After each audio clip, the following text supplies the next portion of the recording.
Hello children, welcome back to Vidhyalakshmi CBSE Senior Secondary School YouTube channel to celebrate the joy of learning.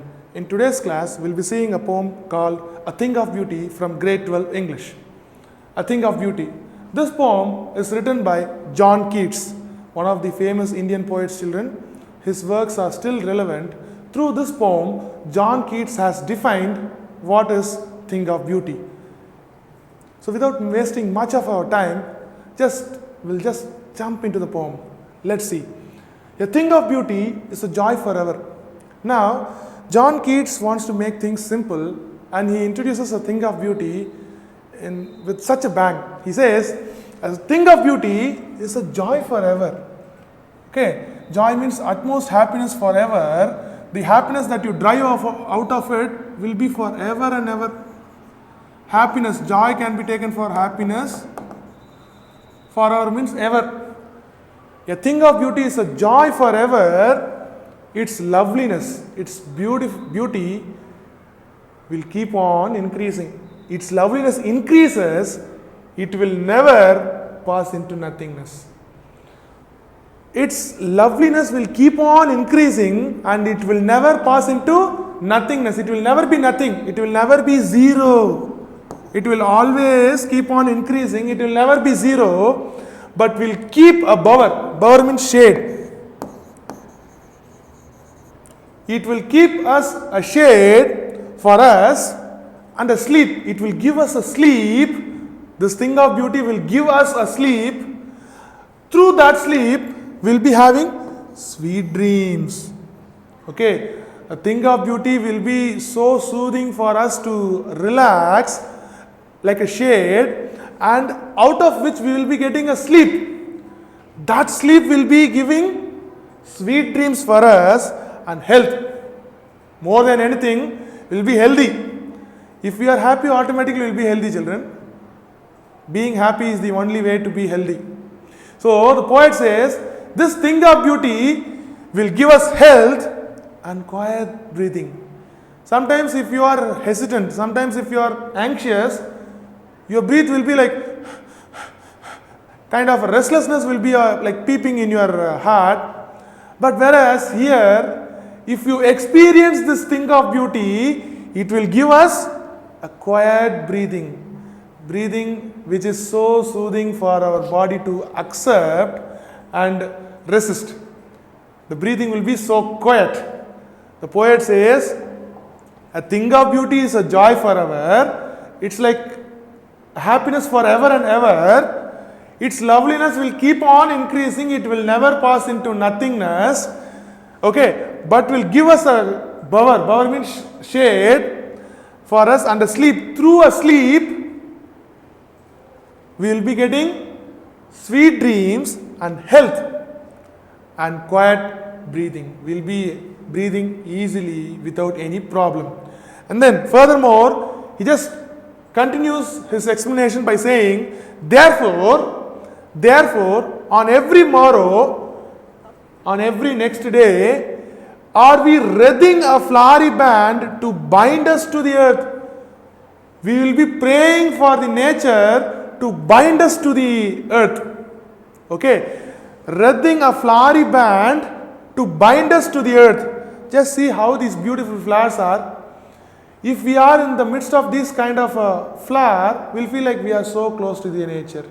That is what the poet also says. Every day, we'll be wreathing a flowery band. We'll be eagerly waiting for a flowery band to bind us so tightly to the earth. In spite of despondence. Despondence means all the mishappenings, all the misfortune. Okay, mishappenings.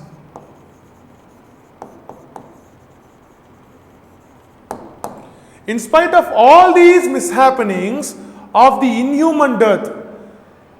Inhuman death means qualities or deeds or actions. You can take it in any way.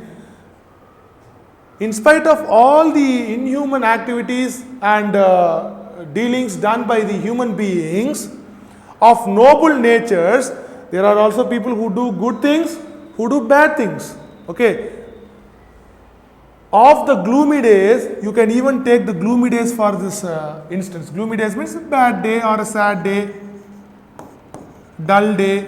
You can take it in any sense.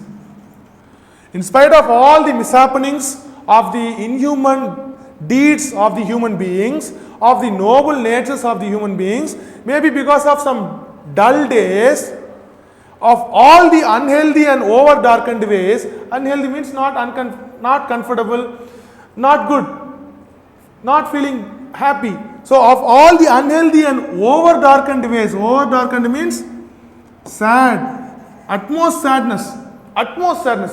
Of all this utmost sadness made for our searching, all these utmost bad things made us to search for something kind of a relaxation, a shade. So made us to go in search of what? In spite of some shape of beauty. Now listen, you have to link every sentence in this phrase. Now listen, in spite of all the over darkened ways made for our searching. That means this thing of beauty is being forced by the human beings to look out for in spite of all these mishappenings happening on this earth. Because the earth is not always a bed of roses, children. You can also expect thorns in it, hurdles, lots of mishappenings can be expected. In spite of all those things, the thing of beauty is the only relaxation that you get. That is the only thing you keep on searching for in your life. In spite of all, some shape of beauty moves away the pall. That means, so in spite of all these mishappenings happening around us, this shape of beauty, this thing of beauty, it just moves away the sadness from our dark spirits, from our hearts, from our dark means sad. You can take it in sad or bad or dull, you can take it in any sense. It takes away all the bad things away from our dark spirits, and he holds the point there itself. He comes to another point. Now John Keats talks about what are all the things of beauty that are around us in the nature. So let's see what he is pointing out. What are all the things of beauty according to John Keats? He says, just a second. Yes. So he says, the sun, such as the sun, the moon. Even the sun can be a thing of beauty.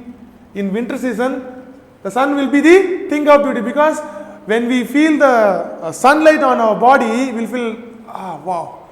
In such kind of a chill climate, I am feeling the sunlight. I feel so happy. Then the moon. When you are suffering like hell because of the hot sun, when you experience the chillness from the moon, you will feel the kind of happiness that you will never feel before. So the sun, the moon, even the trees can be a thing of beauty for you. Trees, old and young. Even a small sapling which is planted today and a big tree which is full of branches and a big shade which is planted before 50 years or 100 years. Even the trees old and young sprouting a shady boon. So even the tree or a small sapling which is sprouting means which is growing from the earth can be taken as a boon. Boon means it's like a blessing. Okay. So in such kind of a place, a sprouting sapling, when it becomes a tree, it is a boon. It is a blessing. Okay. And then sprouting a shady boon. Then for simple sheep, the poet, he keeps on going to the next level in his poem by saying that when you are doing nothing, when you get fed up with everything, even a sheep which is like passing by in your way can be taken as a thing of beauty. For simple sheep, and such are daffodils. Daffodils are yellow flowers, children. I hope you can see daffodils here. Yes? These yellow flowers. Even these yellow flowers can be a thing of beauty for you. Daffodils.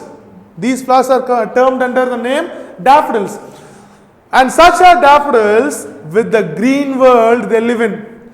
So these daffodils flowers are yellow in color, but they live in green background. Okay, greenish area, right? With the green world they live in, and clear rills. See the clear rills, which is like flowing endlessly, that for themselves a cooling covert. It will keep on cooling themselves without expecting anyone. Whom did a clear rill expect for getting itself cooled? Nobody, right? That for themselves a cooling covert make against the hot sun. Against the hot sun. Even on a hot sunny day, these clear rills will cool themselves. That is the thing of beauty. The mid-forest break. When there is nothing inside the forest, there is only bushes. In the middle of a forest, the poet says, in the middle of a forest, rich with a sprinkling of fair musk rose blooms. In the middle of a forest, if a musk rose blooms, and such too is the grandeur of the dooms. So what are all the places the poet is going for? He is going from sun, moon, trees, and he is going from musk rose, and finally comes to even dooms. The poet says even the dooms can be considered in a very grandeur manner when we have imagined for the mighty dead. Maybe the doom can be one of our freedom fighters' doom, one of our freedom fighter who has lost his life for the sake of our well-being, our well-wisher who has lost his life for our happiness. So such thing can also be a thing of beauty for you. So even the dooms we have imagined for the mighty dead, all lovely tales. Tales means stories. All lovely stories, all lovely stories that we have heard or read. All these stories that we have heard or read in books, or heard by word of mouth, or read in books of the mighty dead, people who have already died for our sake, an endless fountain of immortal drink. So when we think about, when we read about, when we know about people who have really suffered for us, and when they really lose their entire life for the sake of us, when we see those people's doom, even that sight can be a thing of beauty. And at that moment, an endless fountain of immortal drink. An endless fountain of immortal means a thing which has no ending. Immortal drink means the satisfaction. When you sense that thing of beauty in your body, that immortal drink will be like an endless fountain pouring onto us from the heaven's brink, straight from the heaven, directly gifted by God, directly blessed by God. So those things can be considered as a thing of beauty. Okay? So through this poem, John Keats has clearly described what are all the things that could be considered as a thing of beauty. Starting from sun to a doom, anything which gives you happiness, anything which makes you happy, anything which makes you overjoyed, anything which satisfies you can be taken as a thing of beauty. And its joy will be forever and ever and ever. Its loveliness will keep on increasing and never pass into nothingness. So this is the poem, A Thing of Beauty, written by John Keats. I hope you are clear with the explanation. If you have any doubts or queries, do let your questions on the comment box below. We'll be more than happy to clear them all. Do like, share, subscribe our channel for further more videos to come. Stay safe, vaccinate yourself when it is your turn. Keep learning. See you. Bye-bye.